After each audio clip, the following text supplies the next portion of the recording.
Should prostitution be legalized or not? No, definitely not. Why? Because why would it be legalized in this? It's not a good thing. It'll just make the country worse. It'll make girls in Africa, it'll make Africa in general look worse. Because if you talk about Ghana or whatever, it's just like if someone says Ghana, then they just don't think Ghana, just think Africa, because it's in Africa. People won't say, oh, are you from Ghana? They'll be like, are you from Africa? You can find other jobs to do. There are lots and lots of income generating activities in this country. It takes a lot of mental aptitude to put yourself in that frame to get yourself going. I don't think commercial sex work is the only thing that a beautiful lady can do out there. There is a lot that can be done. You know, the women in Kenya, basket weaving, and we've got several things in our society. Basket weaving is something traditional to the women in that country. And they have become so ingenious that they've changed the technique of weaving the basket, giving it such a decor that basket weaving is becoming an export commodity and attracting so many tourists to that country. We have over here Kenyan women. I used to, as I was growing up, used to go to the villages to Everland, particularly, and parts of Ashanti, deep in the Ashanti region, to find women at the loom, as well as the old men and the youngsters. What stops our women from using the same God-given intellect to go through that and really give themselves some earning capacity, rather than go around as night ladies? It's disgraceful for society. Some would want to say it is the kind of part and parcel of the eyesore or the unacceptable side of the social situation we have in any country, not ours only. But whereas I can carry that view is unacceptable, I'm maintaining that there is some iota of truth in there being the economic reason. So, what do we do? In many cases, it's very unfortunate that they have become sex workers. They do so because of the great need and necessity, poverty, etc. And also many of them are trafficked, human trafficked into this industry. So people are there, they are victims themselves in most cases. One way that we can go about perhaps supporting and eradicating prostitution is to educate all levels of members of society. From a young age, the children, both male and female, need to be taught that it really is not a way of making a living. Number one, for the young ladies, for the girls, but also for the men. Because if there weren't the clients, the industry wouldn't thrive. So we need that kind of education.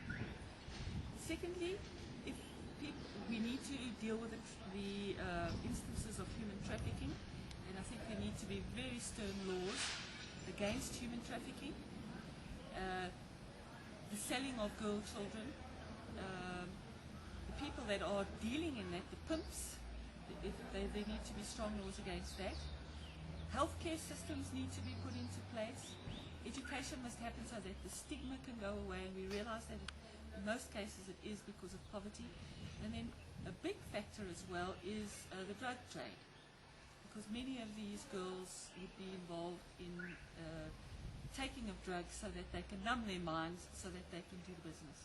So if the drug trade is dealt with as well, I think it would help in a decrease in sex work.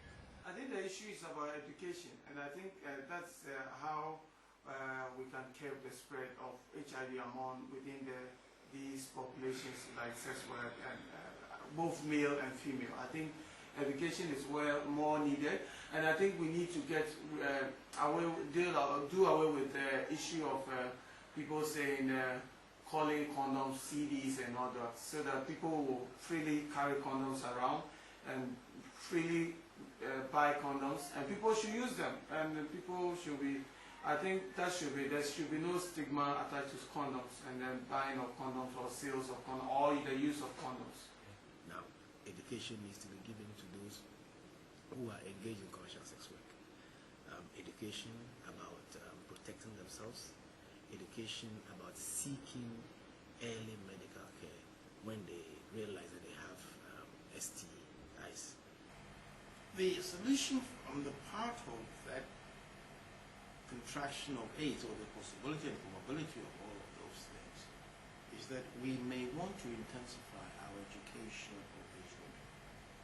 Often in a developing setting, people make a jamboree of 1 day or 1 week workshop, and what follows? Nothing. I don't think that it is right. So far as clearing up this from our society is concerned, it's got to be a continuing process, sustainable. So my case is, if you are not going to be able to see yourself or give yourself the ability to sustain it and really make sure that you have gotten rid of it, then don't start. Let's go back to the drawing table, strategize it properly, find the funding, not necessarily a funding from an aid or donor country, but funding from within ourselves. You know how? Put them to work. And you put them to work, you can take the tax they pay from their earnings to reinvest in improving their own skills, at the same time taking care of their welfare. They may not know that they have contracted. So the medical expenses, the medical checkups will also be taken care of from that source.